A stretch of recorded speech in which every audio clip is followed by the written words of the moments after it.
Parts of China see increased security presence, armed police patrolling 24 hours a day. Many wonder why. China's official unemployment figure is raising doubts as the economy hit hard by the pandemic. A new analysis in China says it should be 3 times higher.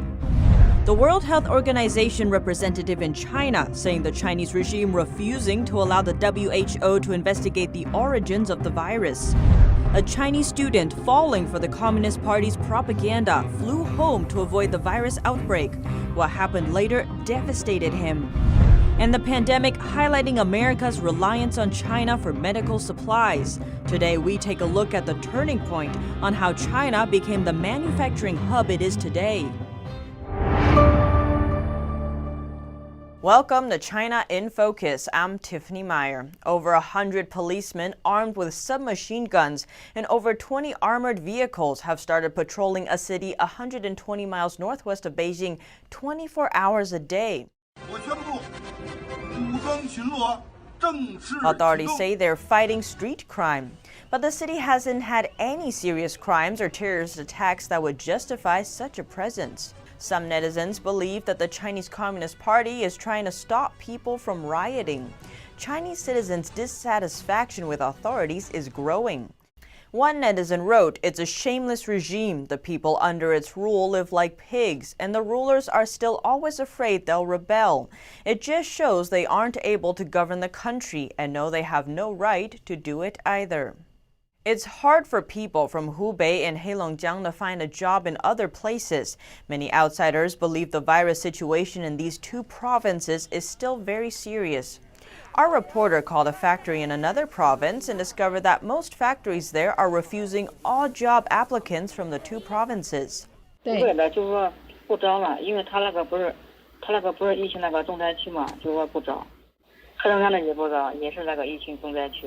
She said other factories have the same rule.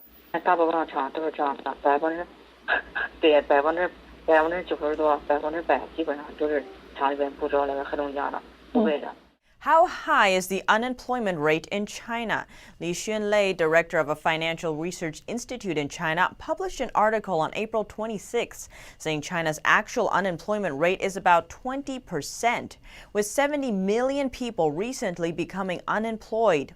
He's also hinted that China's official unemployment rate for March may be wrong.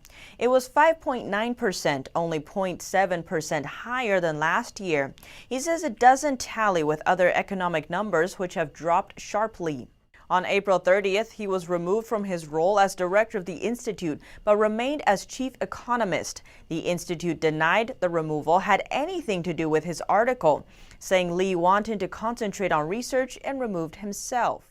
On the same day, Li issued a statement saying he didn't write the article himself. It was just published on his account. He said he later chose to withdraw the article, adding rumors like he was summoned by police and was forced to delete the article are pure nonsense. China imports much of its grain, but because of the global pandemic, many countries have restricted exports, including rice and oil. This week, Chinese authorities issued a notice on the urgency of growing domestic grain and combating pests, including locusts and a kind of moth. And Heilongjiang province is facing another danger. Continuous heavy snowfall has waterlogged farmland since mid-April. Farmers can do nothing but watch as their crop yield falls or even fails. This video shows tens of thousands of acres flooded by rain and snow. The person taking the video says one area is corn, another is soybeans. Soybeans are all over, rice, soybeans, corn, all reduced. Bloomberg reported on Thursday that President Trump is considering blocking a government retirement fund from investing in Chinese stocks. $50 billion is set to go to the Chinese companies, but Trump may sign an executive order to stop it. The Chinese yuan crashed dramatically on the news. Trump said this week the U.S. has many ways to make China pay for withholding information on the epidemic. Earlier this week, he said the government didn't know how much compensation it would seek for the outbreak, but said it would be significantly more than the $160 billion suggested by German media. China has refused to let the WHO investigate the origin of the virus. That's according to the WHO's representative in China. He told Sky News on Friday that China is conducting its own investigation, but the WHO has not been invited to join. This comes amid growing global dispute over the virus's origins and how China handled the outbreak. Now to Italy. According to local media, Italy's hardest hit region, Lombardy, is joining a growing list of entities suing the Chinese regime for damages caused by the virus. Italian politician and head of Lombardy League, Paolo Grimaldi, is calling for over $20 billion from Beijing for damages to the region. May 1st marked over 76,000 confirmed cases and over 14,000 deaths for the region. 3 members of parliament from Veneto region are also urging the governor to seek over $20 billion compensation from the Chinese regime. They say Veneto will see a 7% drop in GDP due to the outbreak. The first Italian lawsuit came on April 20th. A hotel sued the Chinese health ministry for not promptly reporting the virus, which decimated the ski season and resulted in economic loss for the hotel. The second suit came from Italian consumer rights organization. On April 24th, it filed a complaint against the World Health Organization. The German chancellor and 2 ministers have already appealed to the Chinese regime for more transparency. Now, Germany's Free Democratic Party is urging China to allow an independent international investigation into the origins of the virus. A recent op-ed in the French Le Point magazine says it's not a Chinese virus, it's a communist virus. It's the latest call to differentiate the Chinese people from the virus and the communist regime. The Food and Drug Administration has granted emergency use authorization for Gilead's remdesivir drug to treat the coronavirus, President Trump announced Friday. Top infectious disease expert Dr. Anthony Fauci said on Wednesday, "The data shows that remdesivir has a clear-cut, significant positive effect in diminishing the time to recovery." This is really quite important. The National Institute of Allergy and Infectious Diseases, NIAID, released a separate statement showing preliminary results. According to the data, 31% of patients recovered faster than those taking the placebo. Gilead Sciences released a smaller study on Wednesday showing similar improvements for both 5- and 10-day treatments. Gilead Sciences says it will submit its findings to be peer-reviewed. NIAID is set to release the federal trial data in the coming days. A young Chinese student returned home after seeing the communist regime's propaganda. From there, his life took a drastic turn. NTD's Juliet Song has the story. A Wuhan student studying in Italy flew home to escape the CCP virus outbreak there. After landing in Shanghai, he tested positive. Worse still, hotel staff where he stayed in quarantine destroyed his belongings, including cash and his official ID. He's devastated.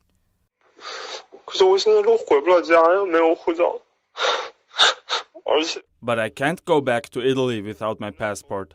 Also, all the official documents I need for school are there as well. I can't return to school without them. The student suspects he was infected on his flight. The day he tested positive, he was directed to a hospital for treatment. He questioned the staff after discovering his quarantine hotel had disinfected his room and destroyed his things. You destroyed all of my belongings. Things like this don't happen in this day and age, and you didn't even call me to ask. The hotel refused to compensate him. The student later wrote a long post on social media to defend his rights. His story went viral after the media picked it up, attracting over 260 million views. Netizens discovered he's a nationalistic internet troll. Typically called Little Pinks, they defend the ruling Communist Party against all criticism. In a post about protests in Hong Kong last year, he wrote, "I'm so upset reading news about those Hong Kong protesters every day. Go lick the feet of your American dad. Do you think you're American? Expressing demands? What demands? Can't you express it in a nice manner? Not only do you throw away the Chinese national flag, you insult and beat people. A bunch of dogs." Hashtag Hong Kong protests sit in the airport obstructing traffic. Right after he returned home, he published a post on social media. "I just landed in Shanghai. I cried. I dared not to eat or drink anything on my way back, but since the airplane landed, my heart settled. A China Affairs commentator says the student is a victim of the Chinese Communist Party's propaganda. He believed Chinese Communist Party's propaganda, thinking the situation in China is better or that the medical treatment there is more advanced than abroad, so he went back. Although seemingly in a free environment, many Chinese students studying abroad still hang out with friends from their home country and read news from Chinese state-controlled media. They may very likely still fall for propaganda from the communist regime. Even though he went abroad, his mind stayed inside China, under the Communist Party's domination.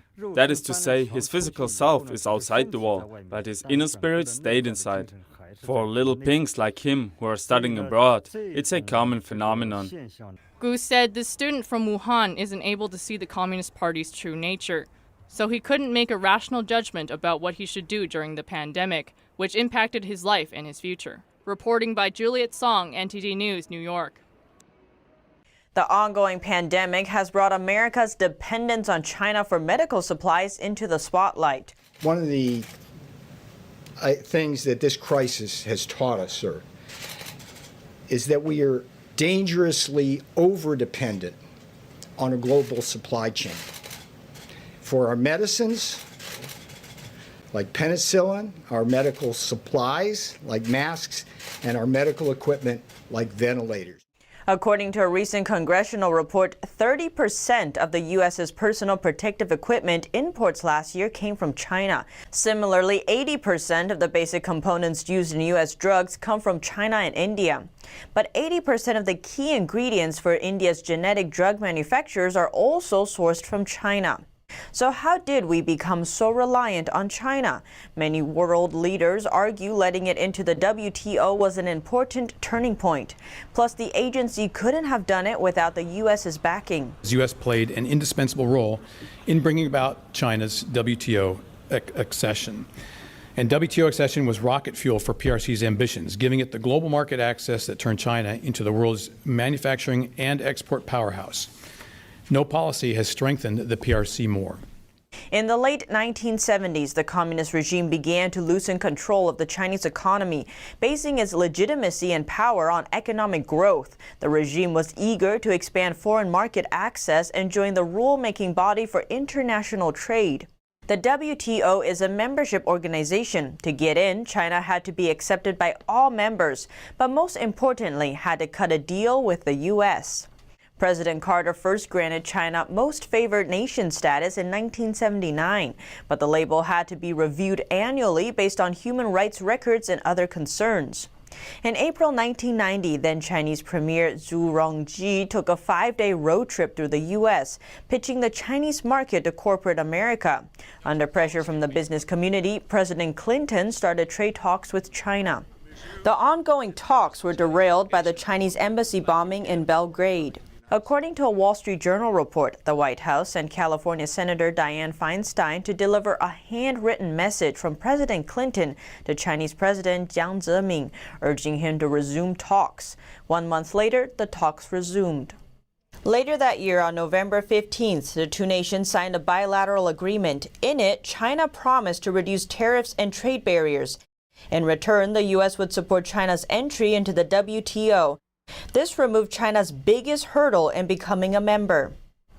Several months later, the China trade bill was sent to Congress. Labor unions opposed it, fearing competition from cheap Chinese labor. Rights advocates raised similar concerns and wanted the annual reviews of the country to continue. But China's membership was championed and heavily lobbied for by big businesses eyeing the 1.2 billion consumers in its market.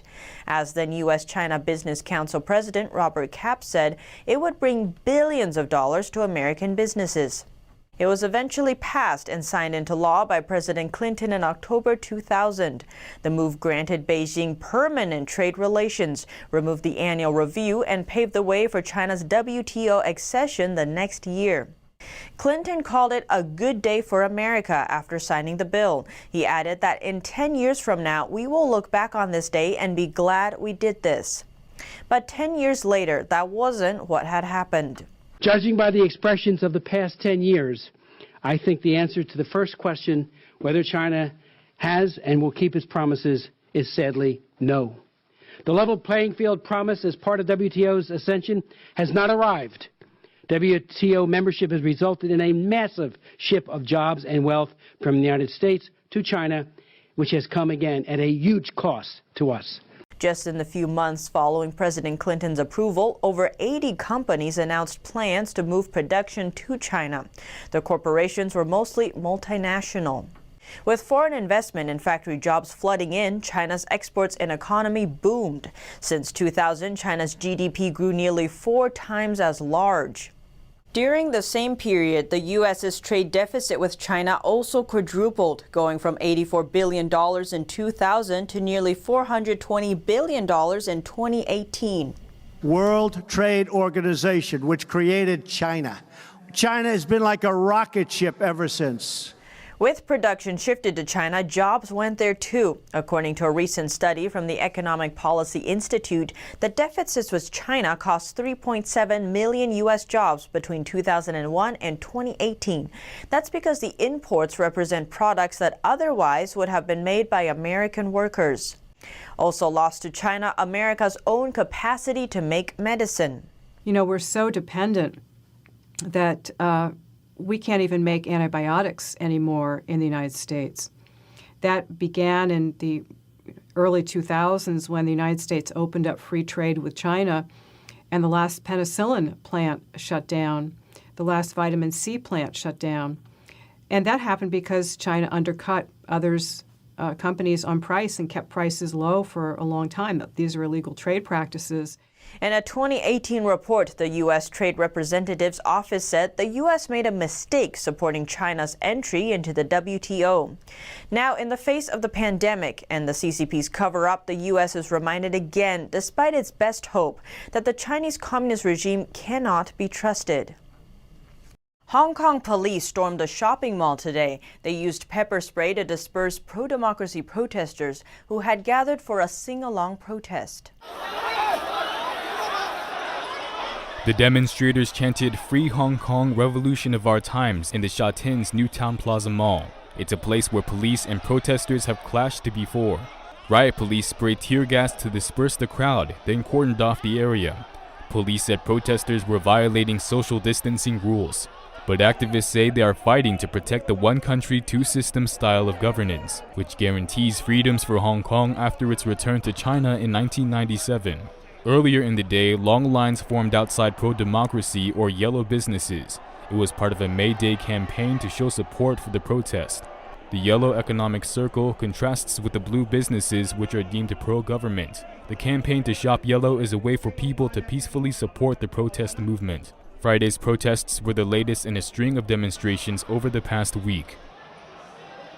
And in the UK, wariness towards the Chinese regime continues to mount. Some lawmakers are concerned the CCP is trying to bolster its image amid the pandemic. Our UK correspondent Jane Werrell has more. The Chinese regime's handling of the pandemic has shown it plays by authoritarian rules. The chair of the UK's Defence Committee says it seems the Chinese state is trying to bolster its image after covering up the outbreak and concealing data. I'm now concerned that they're actually using the absolute global demand for personal protective equipment, which they produce in large numbers, to create another equivalent of the One Belt, One Road, but a health Silk Road. But the CCP's efforts to rebrand themselves amid the crisis hasn't always worked. Many European countries have complained about faulty Chinese-made equipment, and wariness of the Chinese state is growing among many senior lawmakers. The West needs to be more determined in recognising what it stands for, what it believes in, what it defends. Everybody, I think, thought this might be the end of President Xi, but he's managed to turn this around to his own advantage. He's illustrating as if he's tamed this virus by producing these numbers which simply don't add up. The EU's foreign policy chief has warned of a battle of narratives during the pandemic, saying China is aggressively pushing the message that, unlike the US, it is a responsible and reliable partner. The UK's Foreign Secretary Dominic Raab has said that it won't be business as usual with China after the crisis. Jane Werrell, NTD News, London. Europeans are increasingly wary of being at the mercy of China for medical supplies. A member of the German parliament makes a case for reducing economic dependence on China. British medical doctors are warning that hundreds of ventilators from China could kill virus patients. In a Thursday NBC report, the doctors said the machines are faulty and unsuitable. The pandemic has prompted many in Europe to reflect on how they got into this mess, and for the EU to revisit its trade relationship with China. For some, it's important to understand how the regime works. I grew up in the communist part of Germany, so I know the rules of the game in communist systems very well. Since March, many European governments have struggled to buy medical equipment like masks and testing kits to fill up large gaps in their supply. And they often had to rely on China. It exports a quarter of the world's masks. Some of these Chinese-made products are faulty or unsuitable. In mid-April, a German company found 11 million masks they had bought from China were unusable. We have to ensure that we do not remain this dependent on China. Prices alone cannot regulate such a thing. Then we are walking into a trap. After China joined the World Trade Organization in 2001, it gradually established its domination of crucial supply chains, including medical goods and drugs. China now provides up to 90% of the world's active ingredients for antibiotics. Many are concerned about the leverage the CCP has on countries' healthcare systems. It would be the worst thing if China one day says, "So, and if you don't do as we wish, we won't supply you anymore." We must not be naive and blind and ignore the dangers that are always associated with dealing with a dictatorship. Prompted by the crisis, many in Europe are seeing more clearly the risks that come with economic dependence on China. 2 weeks ago, EU trade ministers agreed it was important to diversify Europe's production processes to reduce the reliance on individual countries of supply. In Europe, we will need to strive for a different kind of production and supply. That means self-sufficiency with essential goods, even if it's more expensive. But then we know what we've got. We cannot be blackmailed with it. We cannot get into an emergency situation. Some in Europe see the risks and downsides start to outweigh the economic opportunities from investing in China. Europe has reduced its share in manufacturing exports since integrating trade with China. European companies still face significant barriers in accessing the Chinese market, and many who are already there, like BMW, have seen only stagnating revenue growth. Analysts at the Mercator Institute for China Studies argue that China is just as dependent on Europe, and that the EU should leverage its economic power in dealing with the CCP. Reporting by Christian Watchen, NTD News, Berlin. A new executive order is signed in the White House, this one aimed at protecting the U.S. electricity system from cyber attacks.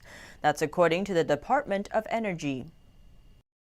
In a move to help protect the power grid in the U.S., President Trump signed an executive order on Friday.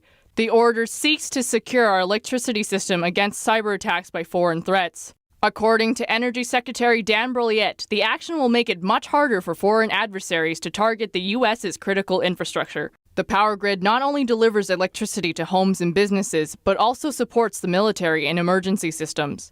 A senior Energy Department official said that the order wasn't directed at any specific threat. Instead, it's the result of an effort to strengthen the power system. The Energy Department says government rules about buying equipment for the power grid often result in contracts being awarded to the lowest cost bids, which it says can be exploited. Trump's executive order prohibits purchases, imports, or transfer of power equipment if U.S. officials think the transactions may be influenced by a foreign adversary. The 2019 Worldwide Threat Assessment issued by then U.S. Director of National Intelligence Dan Coats reported that China, Russia, and other countries were using cyber techniques to spy on U.S. infrastructure. The majority of the nation is in recovery mode, as around 20 states are loosening restrictions and reopening today. And Texas is easing up even more. Still, a handful of states are buckling down for the coming weeks.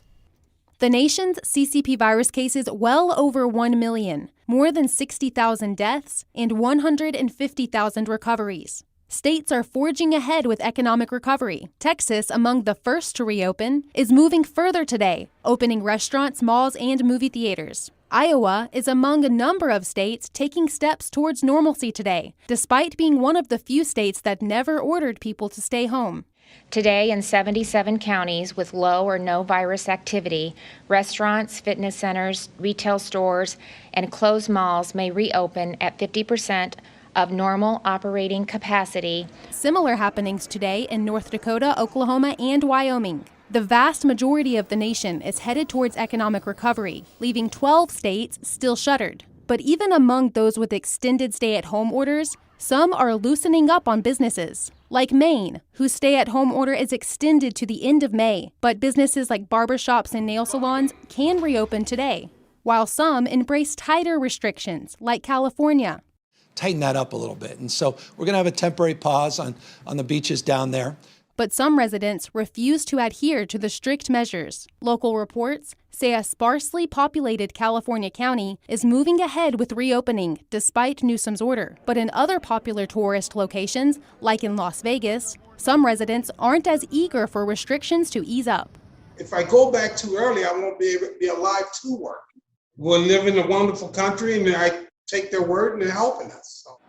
That's amid Nevada's substantial economic blow. One economic researcher says the unemployment rate for the state resembles that of the Great Depression.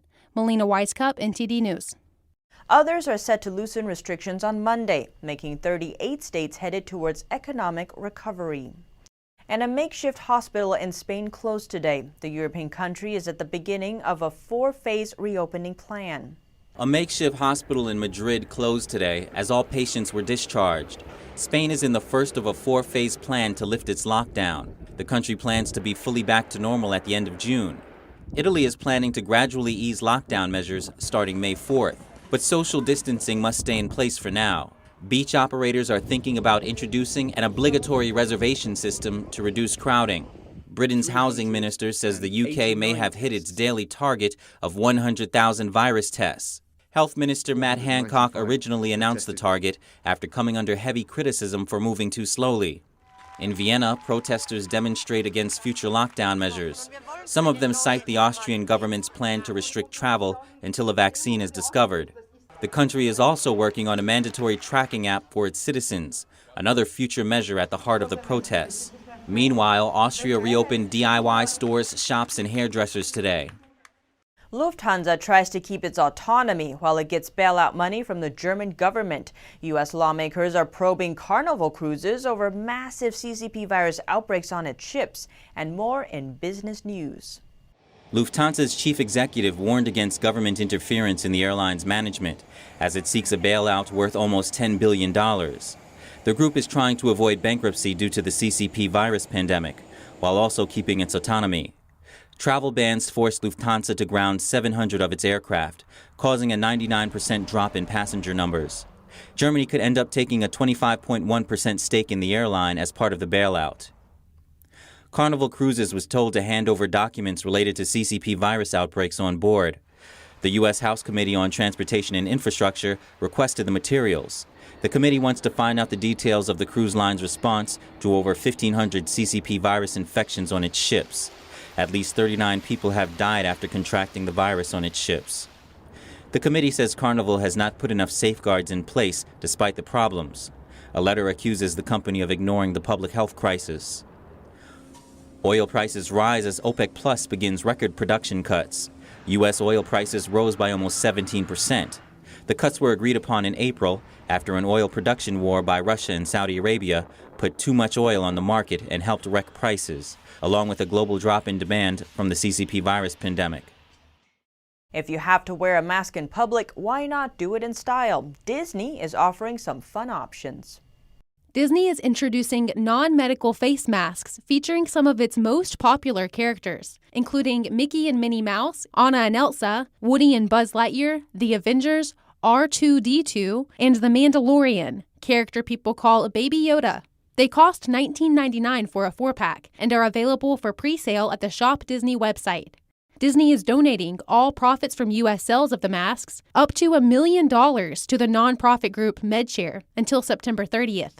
Disney is also donating 1 million of the masks for kids and families in underserved and vulnerable communities across the United States. Here at China in Focus, we dedicate ourselves to bringing you truthful, unbiased reporting.